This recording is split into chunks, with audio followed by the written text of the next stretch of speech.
Another big good news for India. 11 दिसंबर 2023 को supreme court के 5 leader ने मिलकर एक ऐतिहासिक निर्णय लिया। साल 2019 में आर्टिकल 370 को हटाने वाले डिसीजन को सही ठहराया।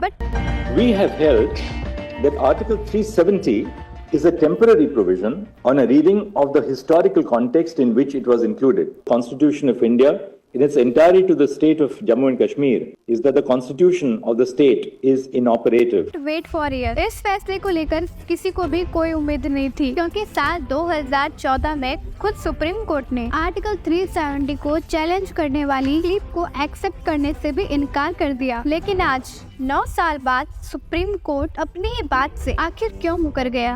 अभी लिए गए सुनवाई में सुप्रीम कोर्ट ने कॉन्स्टिट्यूशन के अंदर 3 ऐसे लोग को ऑब्जर्व किया है जो वो 9 सालों पहले ऑब्जर्व नहीं कर पाए। लेकिन वो 3 ऐसे लोग क्या हैं उसके बारे में हम कुछ ही देर बाद में बात करेंगे। लेकिन इससे भी ज्यादा वियर्ड बात यह है कि जिन लोगों ने 2019 में आर्टिकल 370 के खिलाफ सुप्रीम कोर्ट में केस किया था, उन्होंने खुद फैसले से पहले ही 4 महीने पहले अपना नाम वापस ले लिया।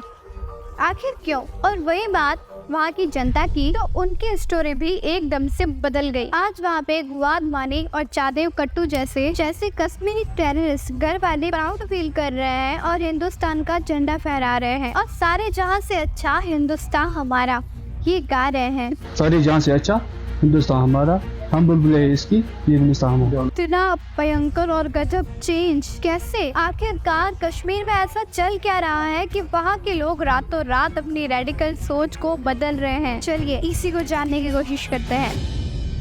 तो साल 2014 में विजय लक्ष्मी झा नाम की एक लेडी ने सुप्रीम कोर्ट में आर्टिकल 370 चैलेंज करने के लिए, यानी आर्टिकल 370 को हटाने के लिए केस फाइल करने की कोशिश की। बट सुप्रीम कोर्ट ने केस की सुनवाई तो दो, केस को एक्सेप्ट करना भी मना कर दिया। इस केस को रिजेक्ट करते हुए सुप्रीम कोर्ट ने कहा था कि जम्मू एंड कश्मीर का कॉन्स्टिट्यूशन इंडियन कॉन्स्टिट्यूशन के बाद 1956 में बनाया, मतलब वो ज्यादा रिसेंट है। पर जम्मू कश्मीर के कॉन्स्टिट्यूशन को पावर इंडियन कॉन्स्टिट्यूशन का आर्टिकल 370 दे रहा है, वो एब्सोल्युटली वैलिड है। बेसिकली सुप्रीम कोर्ट का तब का डिसीजन ये था कि जम्मू एंड कश्मीर में आर्टिकल 370 रहे और वो एक ऑटोनोमस स्टेट रहे। अब देखना कि 9 साल बाद यही सुप्रीम कोर्ट अपने डिसीजन को चेंज कैसे कर रहा है।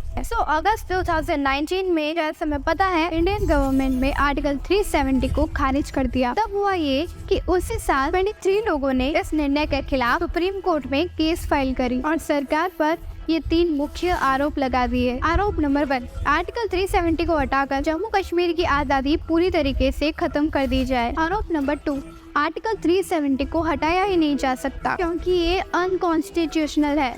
Last but definitely not least, आरोप नंबर 3, इंडियन पार्लियामेंट के पास आर्टिकल 370 को हटाने की पावर्स ही नहीं है, तो ये सरकार का इलीगली लिया हुआ एक्शन है। फिर ये सुनवाई और आया डिसीजन लेने का वक्त इस टाइम 11 दिसंबर 2023 सुप्रीम कोर्ट ने 9 साल बाद अपने ही डिसीजन को चेंज किया। The chief justice of India DY Chandrachud और उनकी 5 जजेस की बेंच ने एक मंथ होकर ये वैलिड किया कि आर्टिकल 370 का ये एब्रोगेशन पूरी तरीके से सही है। इनफैक्ट CCI ने उस पिटिशनर के तीनों एलिगेशन का एक एक करके बड़ा जवाब दिया जो उनसे 9 साल पहले मिस हो गया था। सबसे पहले उन्होंने बताया कि देश आजाद होते ही 1947 में जम्मू एंड कश्मीर के राजा हरि सिंह ने सेपरेट देश बनने का फैसला किया, पर जब पाकिस्तान ने जम्मू एंड कश्मीर पर इन्वेशन शुरू कर दी, तब राजा हरि सिंह ने खुद ही इंडिया से मदद मांगते हुए इंस्ट्रूमेंट ऑफ एक्सेशन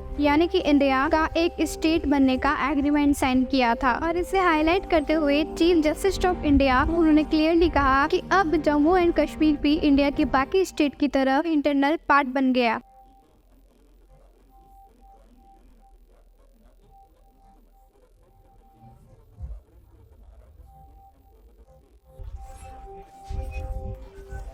और इसीलिए कश्मीर की भारत से अलग रहने की सॉवरेनिटी यानी भारत से अलग होने का सवाल ही नहीं उठता। इस वीडियो को हम कंटिन्यू करेंगे हमारे नेक्स्ट पार्ट के अंदर। अगर आप चाहते हो हमारा नेक्स्ट पार्ट जल्द से जल्द आए तो कमेंट में बता देना, क्योंकि मुझे भी तो पता चलना चाहिए ना कि आपको ये टॉपिक अच्छा लग रहा है या नहीं लग रहा है।